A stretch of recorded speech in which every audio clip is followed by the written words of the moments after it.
Hello friends, आज मैं तुमको 4 ऐसे तरीके बताऊंगा जिसे जान लेने के बाद तुम्हारे सामने दुनिया झुकेगी। तुम एक चालाक, शातिर और पावरफुल इंसान बन जाओगे। पहला तरीका, जब आप किसी से मदद मांगे तो उनके सेल्फ इंटरेस्ट का ध्यान रखें। अगर आप किसी से मदद चाहते हैं और उन्हें यह बताते हैं कि आपने अभी तक उनके लिए क्या क्या किया है, तो मदद करने के बजाय वह आपको नजरअंदाज कर सकते हैं। अगर आप उन्हें कुछ ऐसा ऑफर करेंगे जिसकी उन्हें इस समय जरूरत है, तो निश्चित ही वह आपकी मदद करने को तैयार हो जाएंगे, क्योंकि लोग स्वार्थी होते हैं और मदद के बदले कुछ न कुछ चाहते हैं, खास तौर पर वह जिसकी उन्हें इस समय जरूरत हो। दूसरा तरीका, लोगों को अपने ऊपर निर्भर रखना सीखो। लोगों को अपने ऊपर निर्भर करके रखे, इससे उनकी नजरों में आपकी अहमियत बनी रहेगी। दुनिया में हर व्यक्ति जरूरत के हिसाब से काम करता है और उसी को संपर्क करता है जिसकी उसे जरूरत होती है। दोस्तों, लोग जिस व्यक्ति पर निर्भर होते हैं उसी को अहमियत देते हैं। शक्तिशाली बनने के लिए जरूरी है कि आप लोगों को अपने ऊपर निर्भर करना सीखें। तीसरा तरीका, अपनी ईमानदारी और उदारता से अपने शिकार को वश में करें। दोस्तों, आप अपनी ईमानदारी और उदारता से किसी भी व्यक्ति को अपने वश में कर सकते हैं। जब आप लोगों को अपनी ईमानदारी और उदारता दिखाएंगे तो वह लोग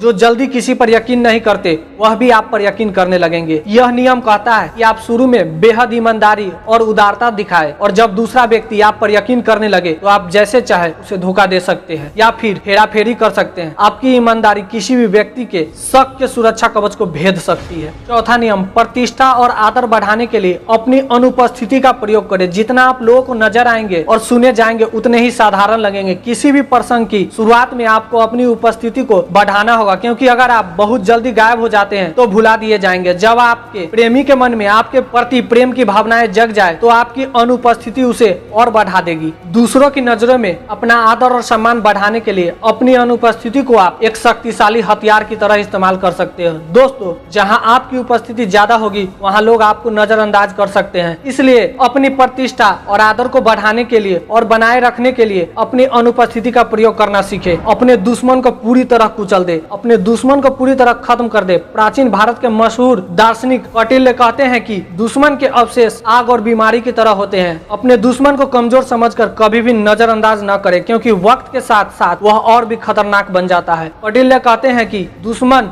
सूखी घास के ढेर में अंगारे की तरह होता है, जो सुलग कर पूरी घास को जला सकता है। जब आप सोच रहे होंगे कि मैं कोई मिलिट्री का सैनिक नहीं हूँ, यहाँ कोई युद्ध या योद्धा नहीं है, तो मैं अपने दुश्मन को कैसे मार सकता हूँ? इस नियम का मतलब यह नहीं है कि आप अपने दुश्मन का कत्ल कर दे। असल में यहाँ दुश्मन का अभिप्राय आपके प्रतियोगियों से है। इसका मतलब यह है कि आप अपने प्रतियोगी पर हमेशा हावी रहे। अगर आप इस 4 नियम को फॉलो करते हैं तो आपकी वैल्यू डेफिनेटली बढ़ेगी ही बढ़ेगी। ये चारों नियम लिए गए हैं दी 48 लॉज ऑफ पावर बुक से। हिंदी में इसे कहते हैं शक्ति के 48 नियम। इस बुक में टोटल 48 नियम दिए गए हैं। इसमें से जो मुझे अच्छे लगे वो मैंने बता दिए। इसके अलावा भी कई सारे पॉइंट है जो हम पार्ट 2 में कवर करेंगे। पार्ट 2 को न करने के लिए चैनल को सब्सक्राइब और बेल आइकन को प्रेस कर दे। मैं आपसे मिलूंगा पार्ट 2 में। तब तक के लिए जय हिंद, जय भारत।